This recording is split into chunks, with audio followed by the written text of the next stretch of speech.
A wall of earth gave way on Tuesday, August 18th at the Zambo artisanal gold pit in Western Central African Republic and buried hundreds of gold panners at once. The pit, also reported as Zamboyi, Zamboyi, and locally known as Moscow-RCA, sits in Nana-Mambéré Prefecture a few kilometers from the Cameroon border beside the Kadei River near Garoua-Boulaï, about 50 kilometers from Babua. The sharpest contradiction is the toll itself. After Mines Minister Benam-Beltoungou visited, authorities gave a provisional 49 dead with that breakdown of nationalities. The initial report on August 19th put the dead at more than 100, a figure echoed by Red Cross volunteer Gervais Ganagaro and the mayor of Garoua-Boulaï at about 107. By August, 21 witnesses were saying more than 200 were killed. Hundreds were inside when the slope failed. Residents told RFI nearly 500 people were working the expansive open pit that day, busier than usual as young people sought income ahead of the school year. Videos captured the ground giving way and burying people standing on the slope. 48 hours later, dozens remained missing and buried, with families unable to recover specific relatives days later and bodies still being found beyond the first 48 hours. The sequence moved from burial to frantic hand digging to suspension. In the first hours, rescue workers dug by hand in unstable mud with limited equipment and expertise while flooding made the pit dangerous to enter. By August 20 to 21, work was severely hampered and at times suspended as rain continued and lower sections flooded. Authorities closed the site, barred access and reinforced security, including Russian and Wagner personnel. There is no reconciled final number because recovery was incomplete and chaotic and identification is difficult in a remote informal site with mixed nationalities.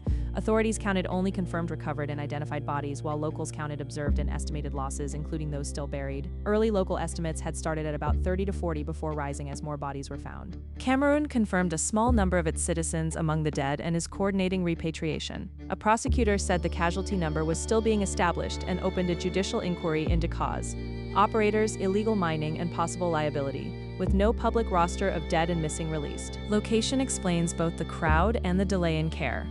The pit lies just kilometers from the frontier at the Kadei River, drawing workers from both sides.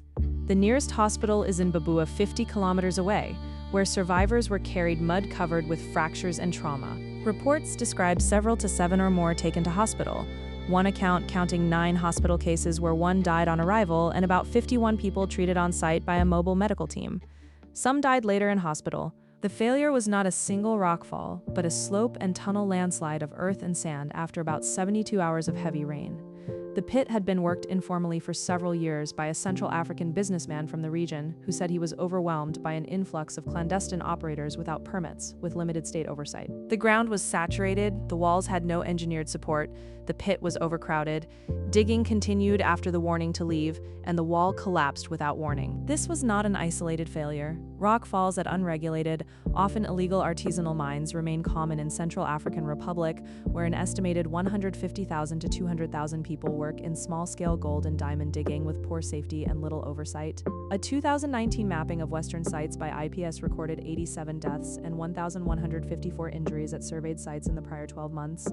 Older collapses killed 37 and 25 in separate incidents at Andasima in 2013 to 2014, and dozens were killed at Buries near the Cameroon border in June 2026. That scale is why a rain-softened, overcrowded, informal pit that kept operating after warnings turned into a mass burial with no rapid rescue capacity.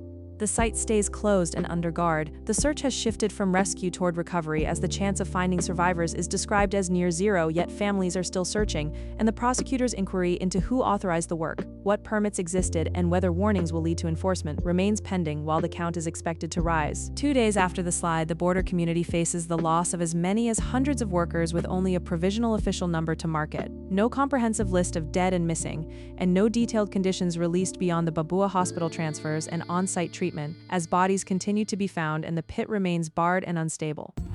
Like and follow for more stories that matter.